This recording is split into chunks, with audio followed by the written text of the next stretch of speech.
बच्चों, कैसे हैं आप लोग। आज हम लोग पढ़ेंगे ट्रांसपोज ऑफ मैट्रिक्स। इससे पहले हम लोगों ने पढ़ चुका था प्रोडक्ट, टू मैट्रिसेस जो होते थे उनका प्रोडक्ट कैसे निकलेगा, ये सारी बातें हम लोग कर चुके हैं। आज हम लोग जानेंगे ट्रांसपोज ऑफ मैट्रिक्स और इसके कुछ प्रॉब्लम्स के बारे में। चलिए शुरू करते हैं। सबसे पहली बात करते हैं कि ट्रांसपोज ऑफ मैट्रिक्स जो है इसका डिफिनीशन क्या है और ये क्या होता है। तो देखते हैं।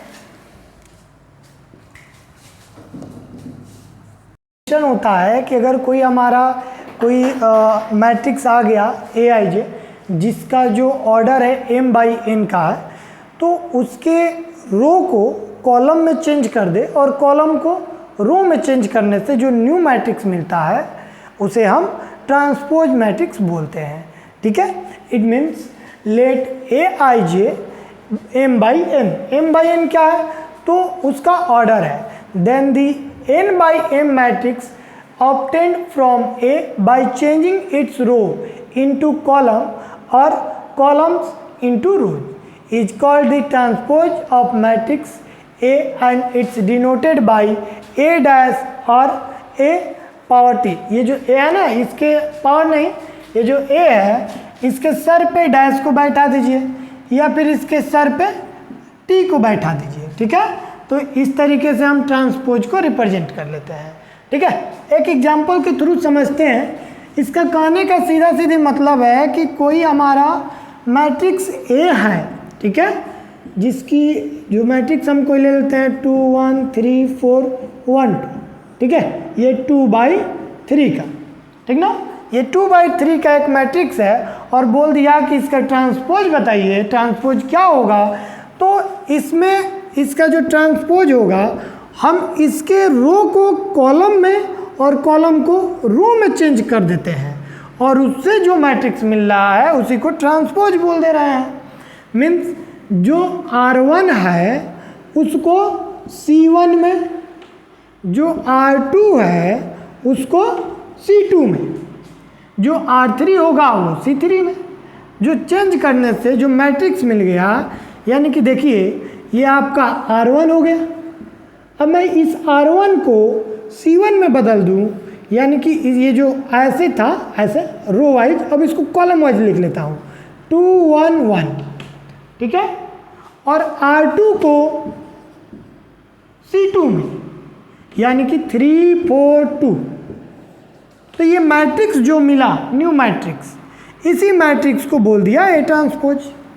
इसका ऑर्डर क्या होता है, चेंज हो जाता है। ये जो 2/3 था अब ये क्या हो गया 3/2। नंबर ऑफ रो इसमें कितने हो गए 3 और नंबर ऑफ कॉलम कितने हो गए 2। ओके, नंबर ऑफ रो 3 और नंबर ऑफ कॉलम 2। ठीक है, तो ये होता है ट्रांसपोज। यानी कि किसी मैट्रिक्स, एक और एग्जांपल ले लेते हैं B, कि कोई मैट्रिक्स हम ले लिए 1 2 3 1। ठीक है, 2/2 का, 2/2 का, और बोल देता है कि इसका ट्रांसपोज क्या होता है।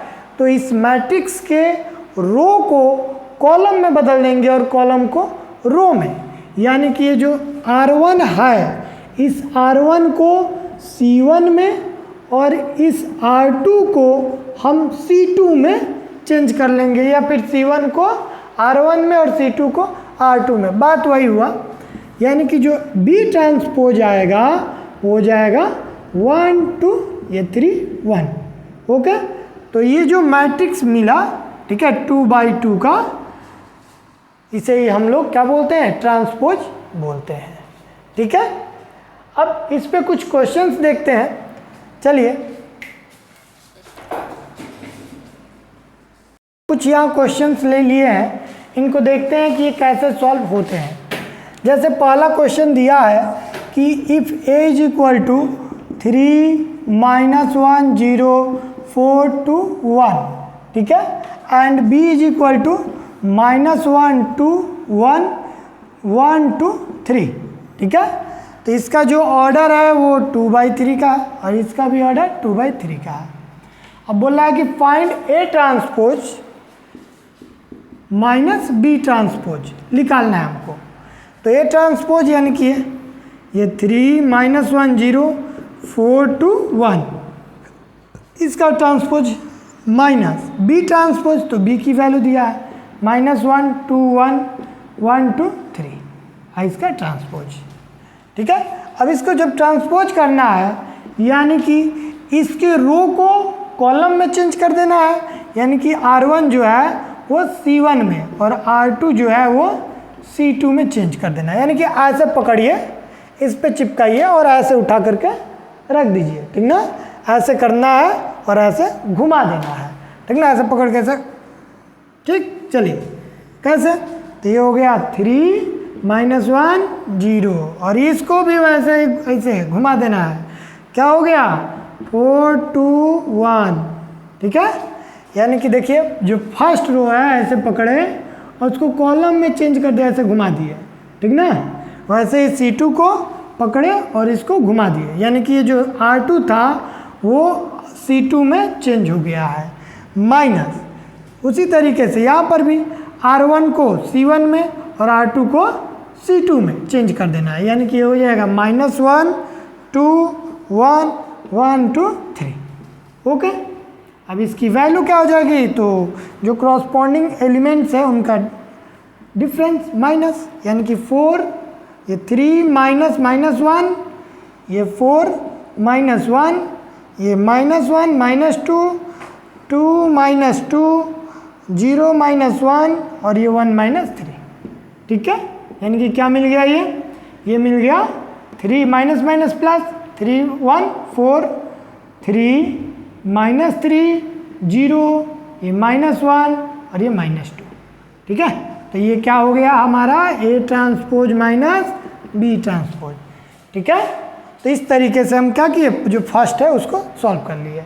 चलिए दूसरा देखते हैं कि दूसरा क्वेश्चन क्या कह रहा है। तो दूसरा बोल रहा है कि A गिवन है, उसके ट्रांसपोज को क्या करना है, निकालना है। ट्रांसपोज कैसे लिख लेगा, चलिए देखते हैं। दिया है A = A गिवन है, क्या गिवन है A में 1 -2 5 3।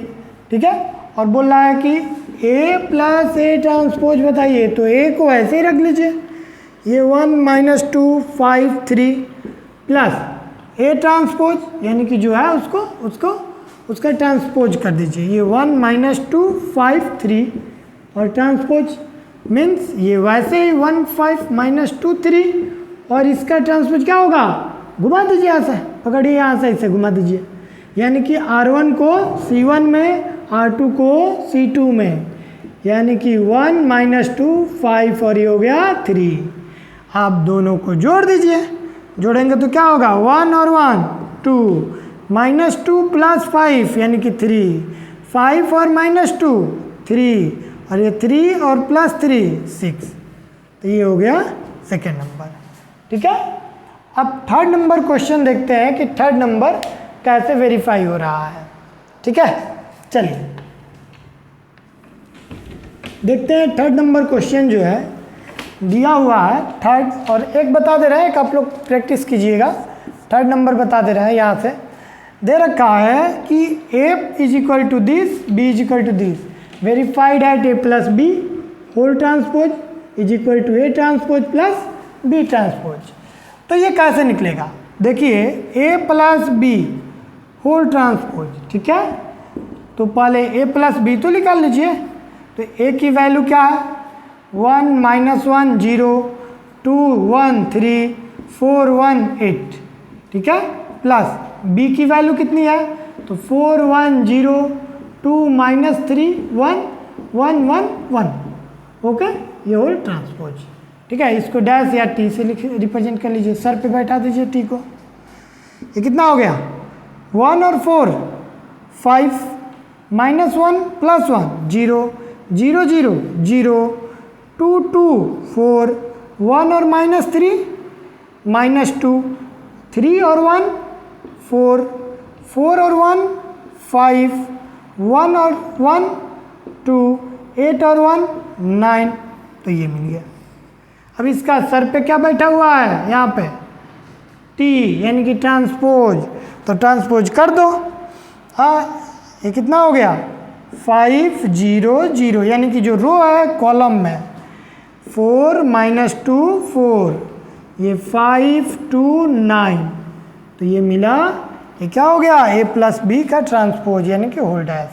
ठीक है, इसी तरीके से आप क्या कीजिए, ये जो ए डैश है नाउ अब, ठीक है, इसमें हमें ए डैश प्लस बी डैश चाहिए। तो ए डैश मीन्स ए ट्रांसपोज, ये कितना है, तो 1 - 1 0 2 1 3 4 1 8। ठीक है, ट्रांसपोज टी लिख लेते हैं, डैश चलिए डैश, और बी की वैल्यू 4 1 0 2 -3 1 1 1 1, इसका डैश क्या हो गया, इसका डैश ट्रांसपोज इसका कितना मिल जाएगा,